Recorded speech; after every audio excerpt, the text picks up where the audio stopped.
my dogs Cora and Zuko to talk to you guys about how to get through your meal distraction-free from your dogs.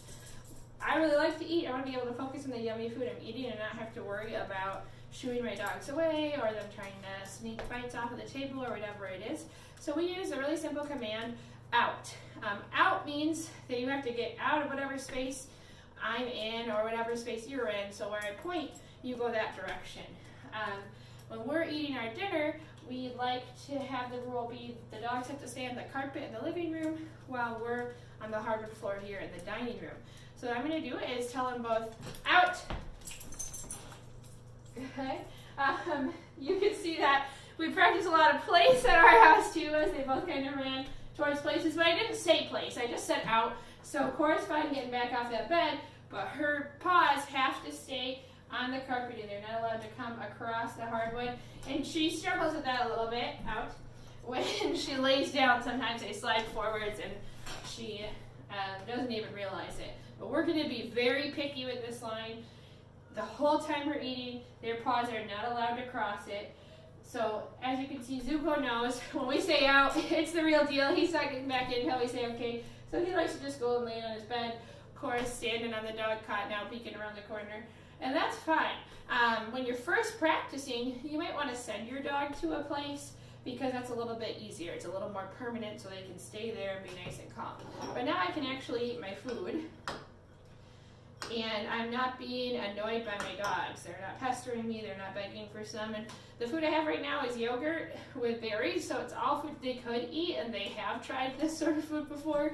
So even if they smell it and know it's something that they can't eat, same rule applies. I've set it out. You have to stay out there.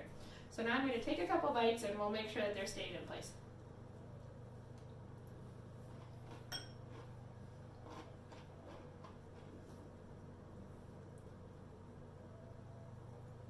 Good dogs. Obviously, when we're first practicing this, you might have a few distractions during dinner. You might have to get up and put them back, send them all the way to their place, bring them back across that threshold that you've established. But once we've mastered it, it really makes life easy. Even if I'm going to drop something on the floor here, we still have that nice strong out command. Cora knows that granola is yummy. She knows she's allowed to eat it. Sometimes, but we've said out, so she has to stay there. I caught her with that vocal and I just pointed back because that's our cue for out. It's just pointing away, so she's not allowed to cross that line, even with that food sitting there on the ground. So I'm going to keep eating, and this is a really good one for if you have toddlers or you have toddlers visiting, because food winds up on the floor when we're eating with kids. So we want to make sure we have that out nice and solid before we have to deal with that situation.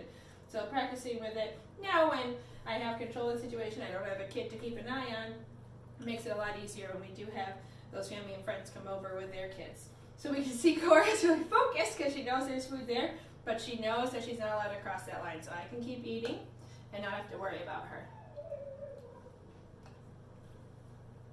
And then whenever you're ready, you can always tell them okay and let them back into the kitchen, into the dining room. I like to use my dogs as a vacuum so I don't have to clean it up, so we're just going to tell them, okay, good, so they can come and pick up the crumbs off of the floor. But I'm able to eat my meal in peace without having to worry about them begging or trying to steal food off the table. So using that out command is a really great way to eat a distraction-free meal.